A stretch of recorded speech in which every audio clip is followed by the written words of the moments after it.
thank you for joining us for another episode of Living and Building on Our Homelands. Just right off the top, kind of apologize for a little bit of delay getting episodes out. I've been lining up some podcast guests. I got two guests that agreed to show up, but just still trying to coordinate schedules. Yeah, it's pretty tough to do.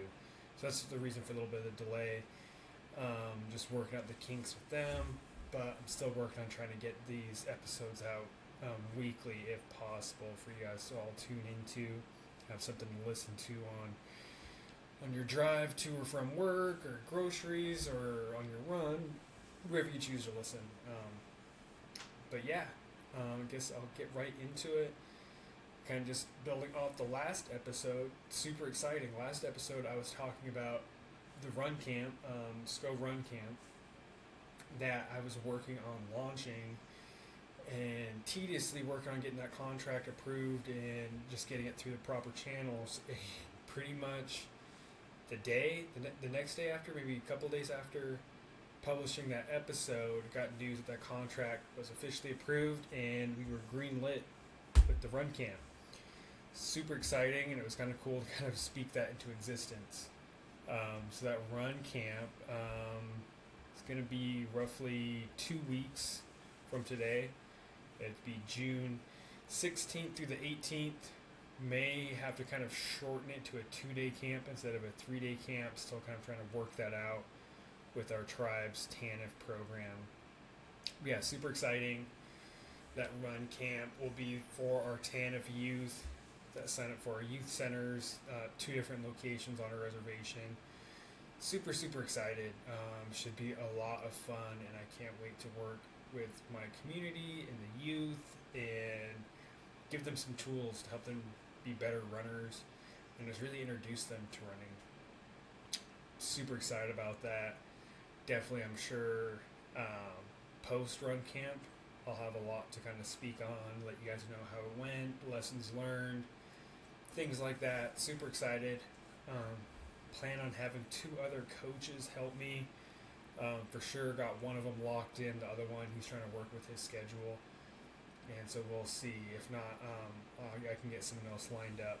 So it's going to be the 3 of us coaching this youth through various activities and challenges, race day prep, all of that good stuff. And then even planning on having like a videographer come get some good content and things and kind of just, promote our youth and kind of what we're trying to do here, just with Homelands and how Homelands has shown up in person in our communities as well. So yeah, that is that. And kind of what I wanted just to spitball, kind of just think out loud about is kind of just the value of having in-person events, even though this is essentially like a virtual company, so to speak, because so often nowadays we're on our phones, behind computer screens, things like that. And even though Homelands at its core is going to be an app for people to use on their phones, and that's how they'll be interacting with Homelands. At the end of the day, Homelands is about connecting with the outdoor community and educating them and getting more exposure and more appreciation for the lands, the history beneath their feet, kind of all those just different key phrases that I repeat very often.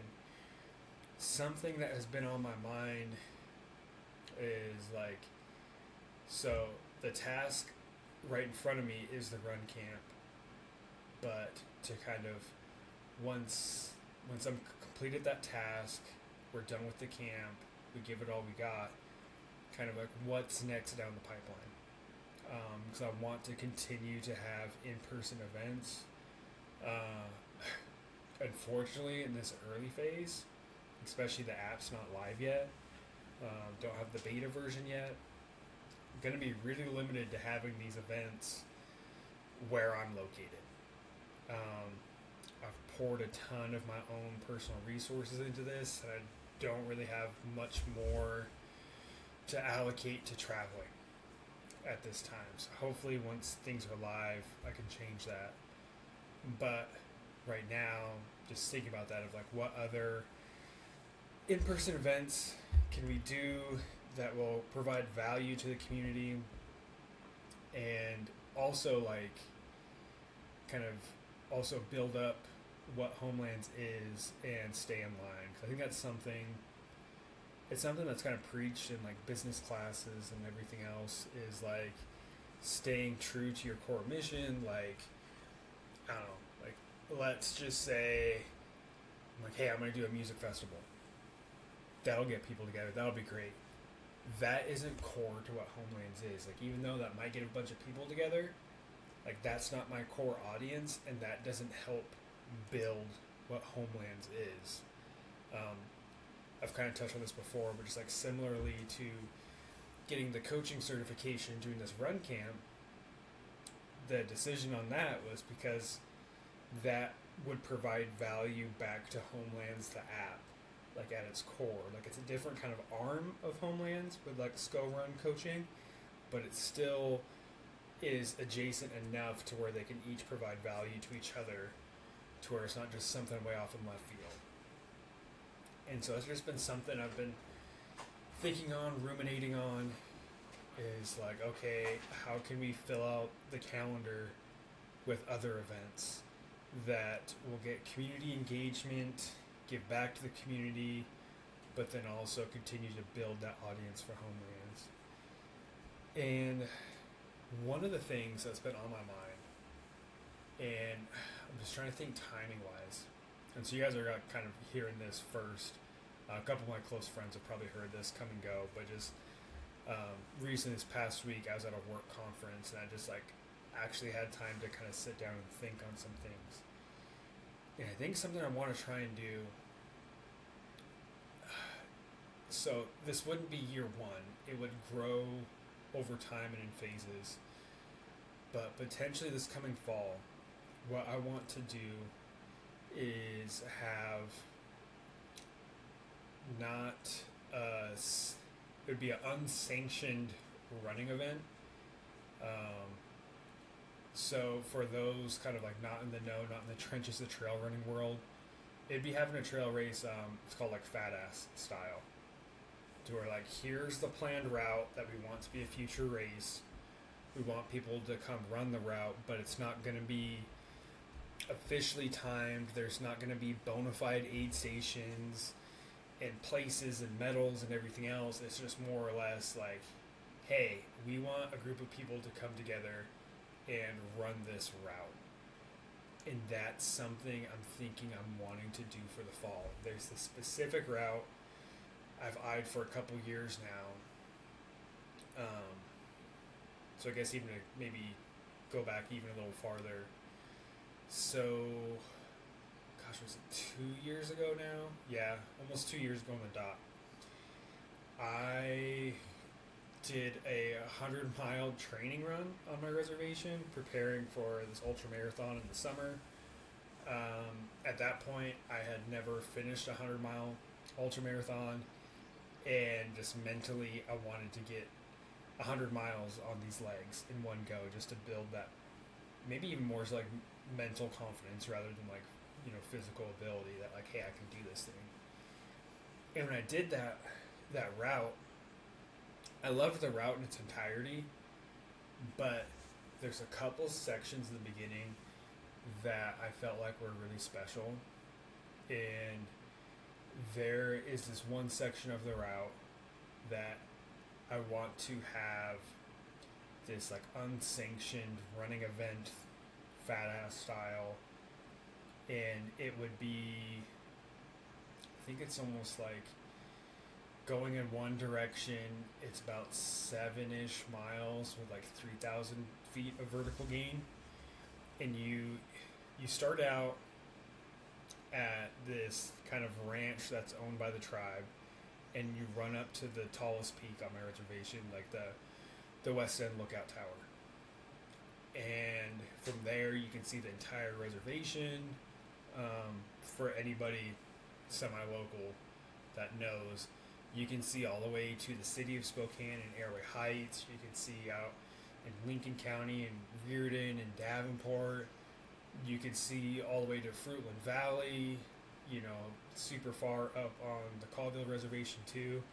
Just like a beautiful viewpoint to where you kind of see everything and really, and you can look back and see where you ran from. And so in one direction, like I said, that's about 7 miles, around just short of 3,000 feet of vertical gain. And so I'd want to do that as an out and back, 14-ish miles with that much gain. And part of what that route, why I think it'd be great, that Treble Ranch area is a great wide open flat space that would just be really good for like future events. Parking would be easy, especially something like this. Just out and back, wouldn't have to do with the logistics of hauling people to like a starting line. It's right next to the highway. Should be relatively easy to find. Would be a good spot potentially for like food vendors and stuff to set up. And just the route itself is a training route of mine for these races. As much as I can, I run to the top of that mountain when training for these ultra marathons, and it's right in my backyard and some of my prime like elk hunting grounds. So you do see some really cool wildlife in there, and like that route is just really special to me. And I kind of want to share that with more people. And just thinking from a business standpoint on this, any of you that are familiar with trail races, especially ultramarathons, or even race directing, know here in the United States it is very difficult to get the proper permitting to do these events on public land.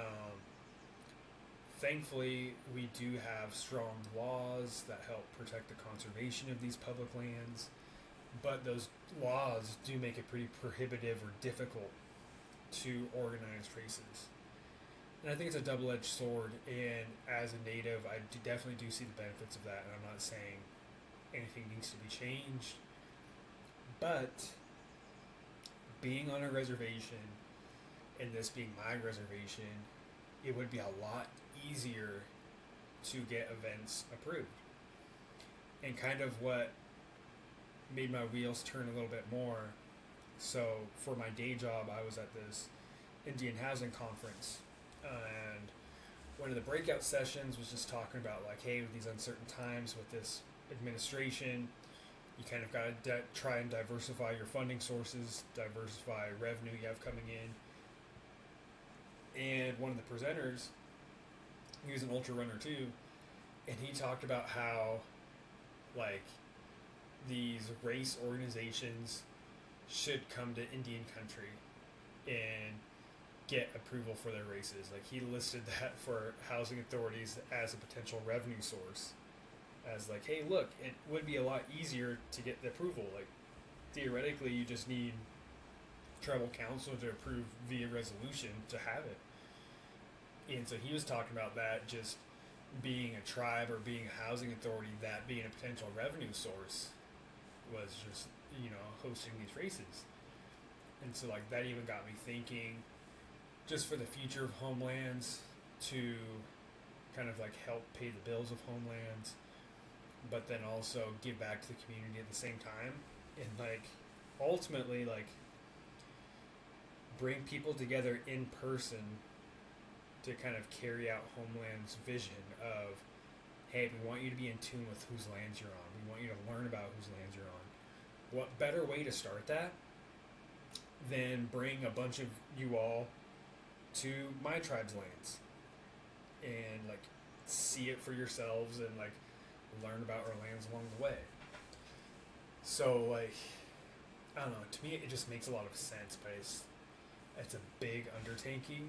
So that's why I kind of want to play around with the idea of just having this like fat ass style for the first year. Really the only restrictions would probably be with our hunting season. Speaking just as a hunter, I know, and we have some hunters on our tribal council, it wouldn't be popular to bring a bunch of non-Spokaneans onto our reservation during hunting season and have them run through the woods during hunting season, potentially disrupting our hunters trying to provide for their families. And our hunting season's kind of like, it's longer than this, but like the peak of it is October 1st to really December 31st. So we have really long hunt, but in there we have like a shorter elk hunt, which is in November, but we have a special archery and muzzleloader that is during the rut, and so kind of playing around with that. Timing would be a little difficult. I'd probably have to do it if I did it this year. I'm guessing early September, or I could possibly hit a window in October.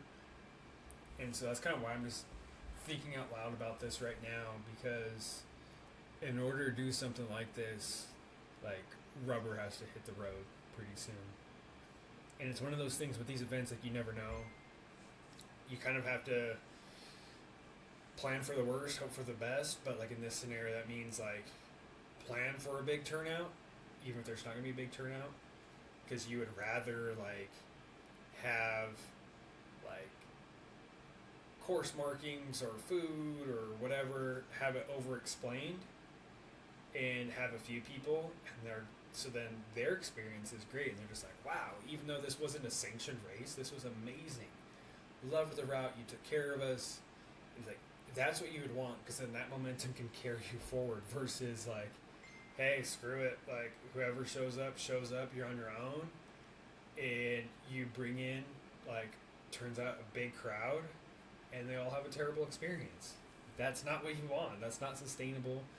They're not going to come back, and so it's really tricky. And so that's something I kind of have to balance with, but kind of building off of that, I think ideal scenario would be to have that fat ass style event, late fall, I guess late summer, maybe early fall, and do that. But I really want to have a spring event. There is this location on my reservation called Two Rivers. Very creative naming. It's where the Columbia River and the Spokane River meet, and it's so beautiful. We used to have a casino there, but it's long since shut down. But we have a full RV park with tent camping, RV spots with cabins, and we have a marina that's floating on the river year round. And we also have like a gas station kind of convenience store there also. But it's just beautiful space. And when I ran this 100-mile training race, that's where I started from.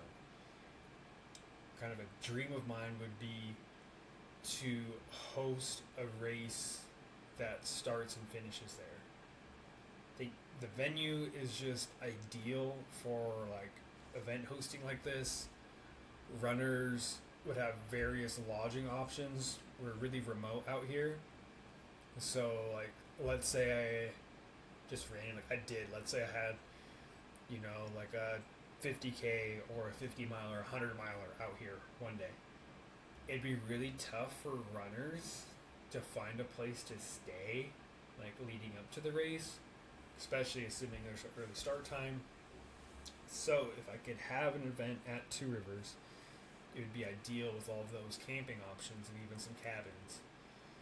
And for that area, it's owned by our tribal enterprises, and that is an area I used to work there when I was a kid, out on the water, and I just have a big dream for that space as a tribal member. But the kind of drawback is the tribe hasn't figured out how to go one of two ways.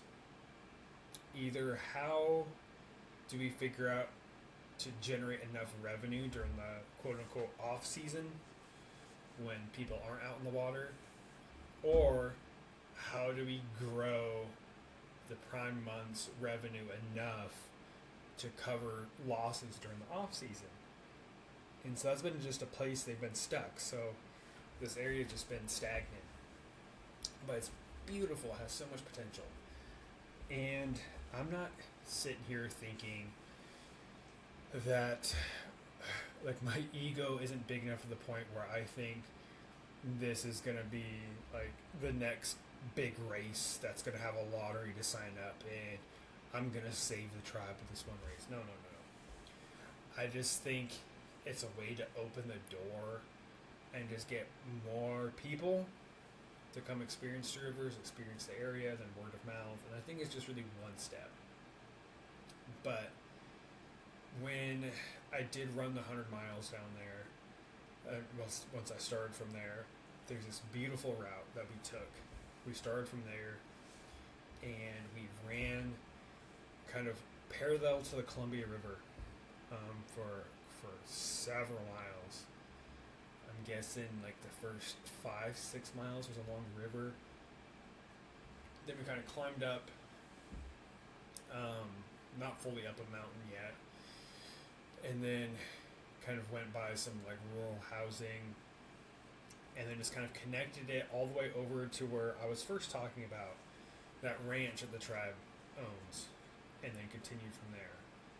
So I think I wouldn't be sure of the distance, but I would love to have an event, start and finish there, go some sort of length out that way, you know, maybe that full distance, maybe you start at Two Rivers, you go all the way, you hit that ranch, you climb that mountain, and then go all the way back. There's probably some ways I could make some of it a loop, but that's kind of just something I've just been sitting on, thinking on, while kind of in this, it's not really dead period, it's not the right word, but it's kind of like a lull.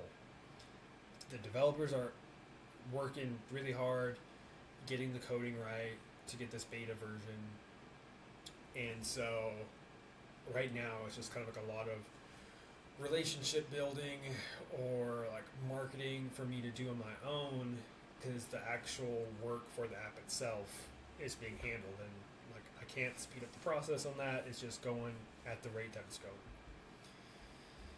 and so that's something I'm like trying to think of best use of time.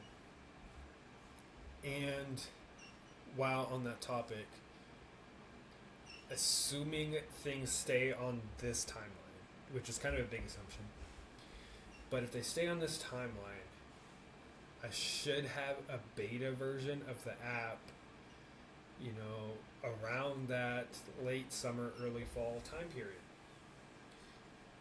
And so that's something what I would love to do is have that fat ass event, and that would be maybe the incentive or the benefit of attending it is you would get to be my beta testers for the app. Right there, hey, like here's the first training run of it, and whoever's there gets access to the beta version, and then from there, you know, we'll carry out that testing period, but that would be kind of the initial kickoff of it, and start getting some feedback on how the app functions, what other people, different things they'd like to see tweaked. Obviously, wouldn't be able to do like huge crazy changes to it, because that would go all the way back to the coding phase and have to recode the app. But I think that is a way that I would want to roll out the beta version while also bringing community together and sharing my tribal lands with you all and sharing some tribal history.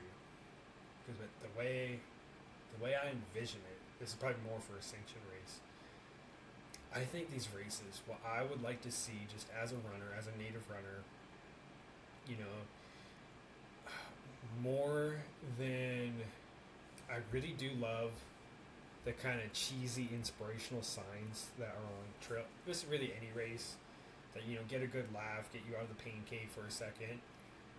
But what I would like to see is intermixed between them of just some signs put up of like fun facts about the tribe in the area or the land or like the specific location, or maybe there's a special plant alongside and it's like, hey, here's what this plant was used for by native peoples. And so that's what I would hope to do, maybe with this fat ass event, but especially if I had like an official event, would be have those throughout the courses, and that's how that experience would be different, and that's how you could tell it's a homelands event. That it's not just purely performance, it's not PRs or course records, it's like people learning real information along the way, along that route. And I think that's where you get to people, and that's where you can get some real understanding and appreciation and break down some barriers between natives and non-natives. And that's kind of all towards what Homelands is about. And I think that's the right avenue trying to reach people. And so, yeah, that's just some things kind of going around in the background. Oh, yeah, just thinking out loud. Because when I last talked to my developers, it was a little bit ago, they kind of just had like a loose window for like, hey, it's going to be, you know, at that time it was like, hey, it's going to be like 6 to 8 months, so you're not going to hear much from us. We're just going to be plugging away, because they got the last infusion of funding to continue working on it. And so when it was that 6 to 8 months, that was that like kind of late summer, early fall window. So I'm guessing I would just have to circle back on like, hey, like, are we still on track for that? The only thing would be hard to be nailing down a hard date. I would probably have to be really conservative on that date. So like, if that 6 to 8 month window, the 8-month part, let's say 8 months, that's hitting September 15th. Well, then maybe I should be looking for a window in October. You know, things come up, especially during this uncertain time with not necessarily in this realm, but just so many people are losing their jobs, whether it through just like private businesses being hurt or their government employees that just had their programs funding get slashed. It's really uncertain times.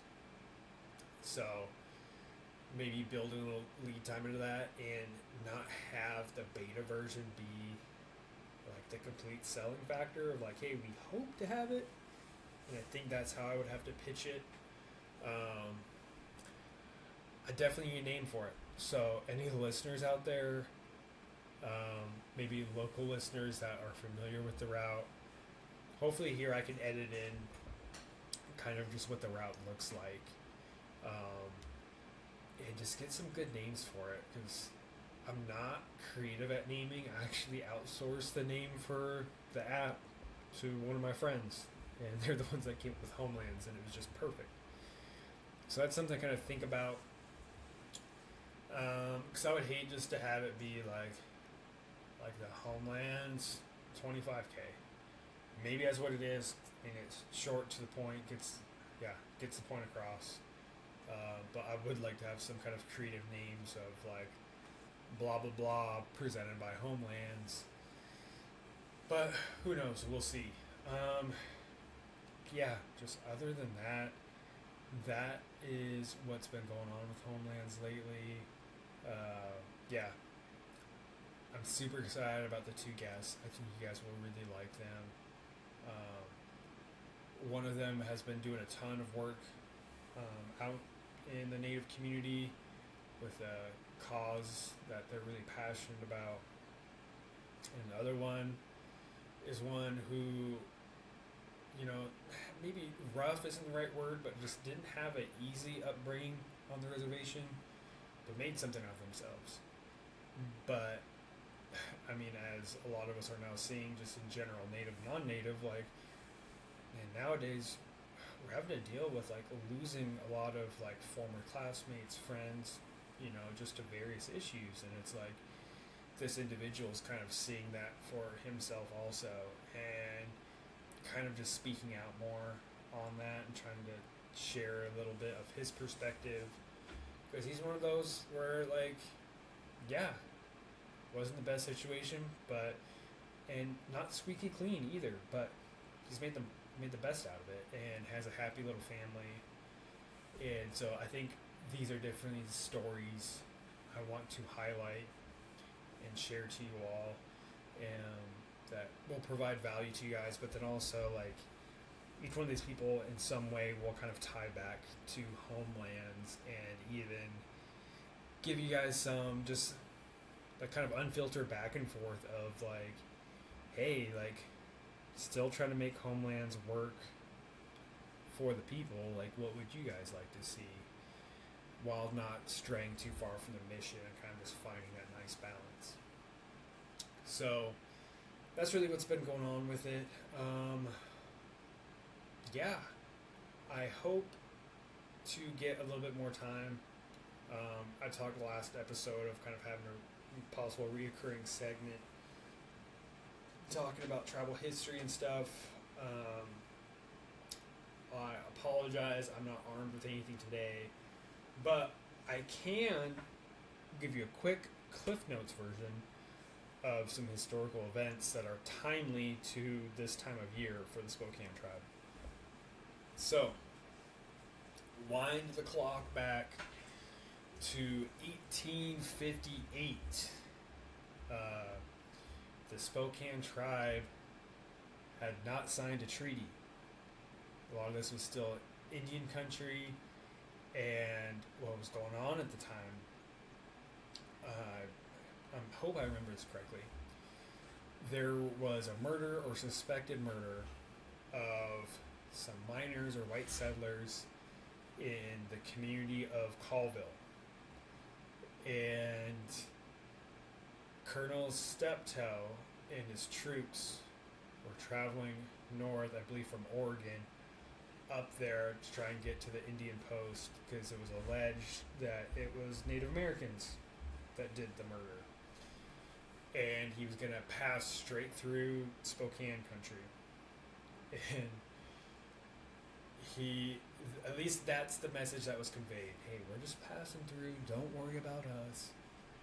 But him and his troops, they had some, I believe it was Nez Perce scouts on their crew as they're coming up. And man, they were prepared for battle. They had a huge army with them. They had a bunch of military gear. They had mules hauling all this stuff, and they had a huge dust cloud. You could see them from miles away coming. And the local tribes here, the Palouse, a lot of the confederated tribes of Colville, Spokane's, they kind of, Coeur d'Alene's, got alerted by all their scouts, like, hey, Steptoe's coming with all these people, with all these soldiers. And then around Rosalia-ish, around in there, is where the actual battle started. The tribes came together. Colonel Steptoe was prepared for a battle, and the battle ensued. And before nightfall, the tribes had encircled Colonel Steptoe and his troops. He was kind of out there. That country, Rosalia, that's called the Palouse. A lot of rolling hills and a bunch of farmland now. And they kind of had him right on top, and everyone was circled around. They made their campfires around, and they were waiting until daybreak.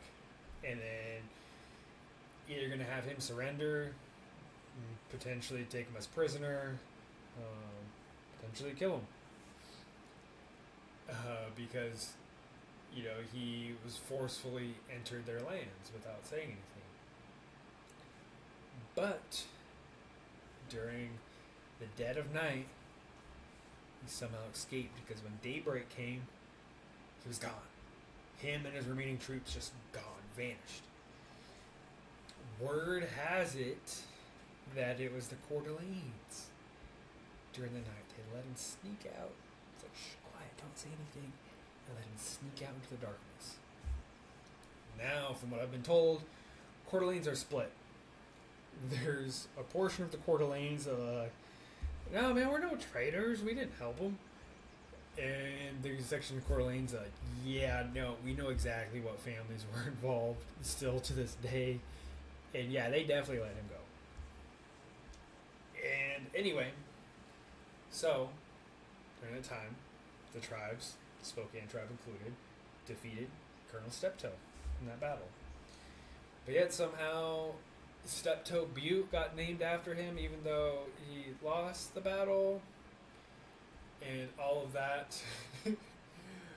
But that was the first of more battles to ensue. The Northwest, well, the inland Northwest here was positioned uniquely. See, this is something I wish, like the old Wild West movies, they would kind of touch on this. I feel like there's this untapped history and just really great, unique story.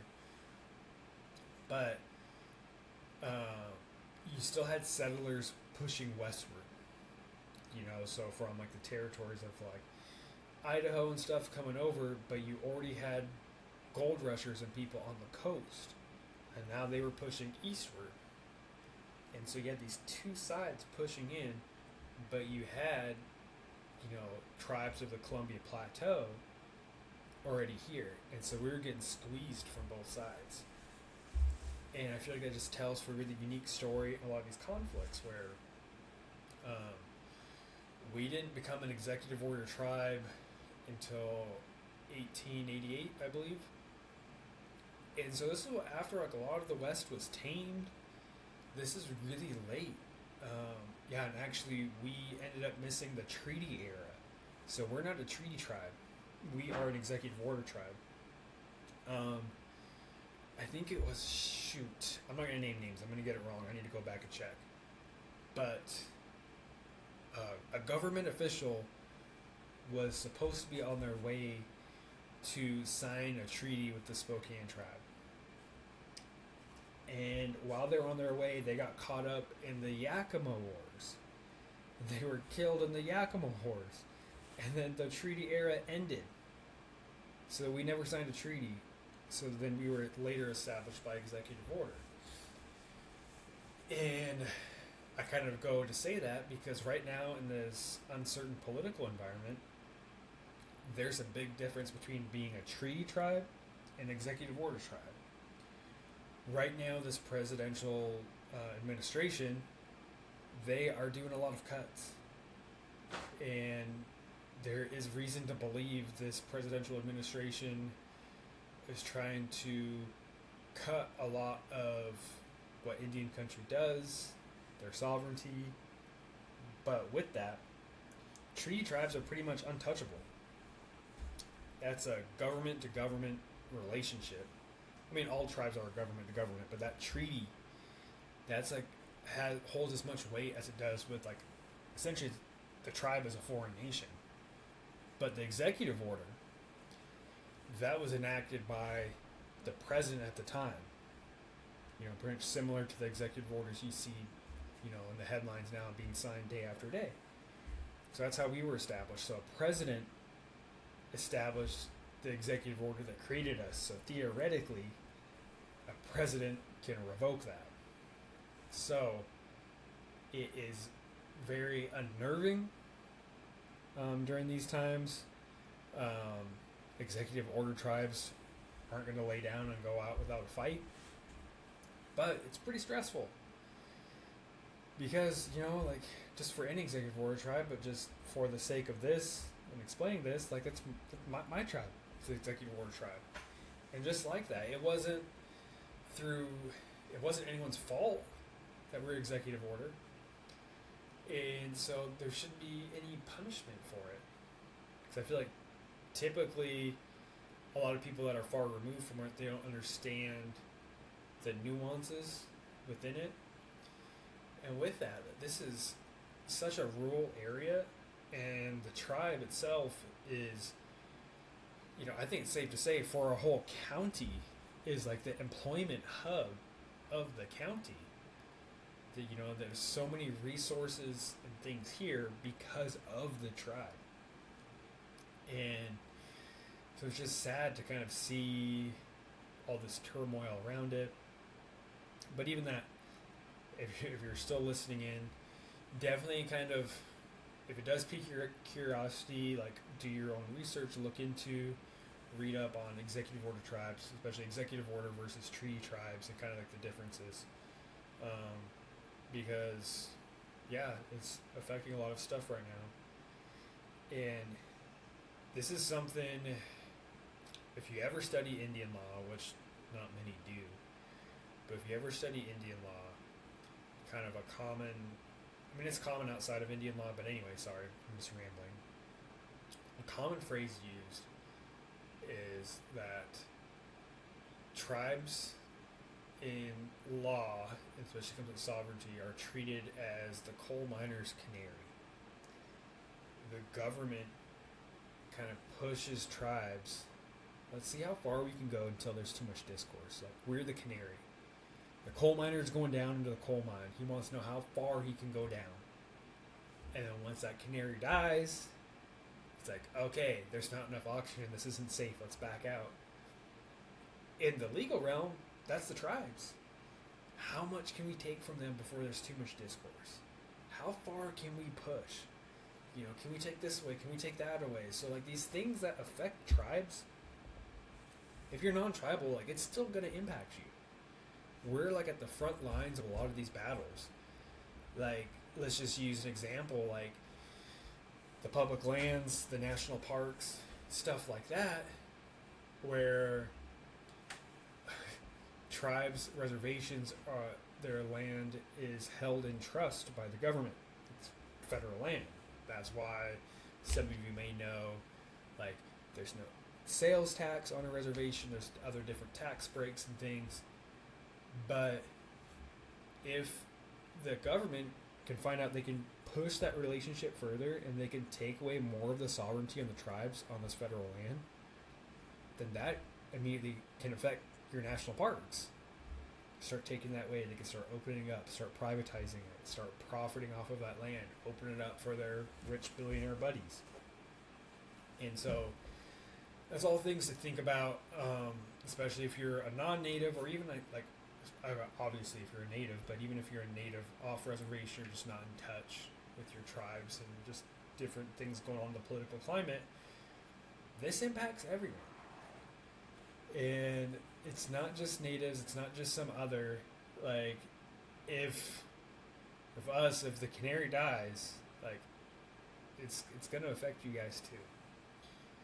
And that's kind of just a whole separate side tangent off of some travel history that I shared with you all, but just kind of some more food for thought. But yeah, start wrapping this thing up here. I got to get back to some dad duties. It is nap time here in the Brigman household, and I got to get some stuff done around the house before these kids wake up. So yeah, appreciate y'all staying this long.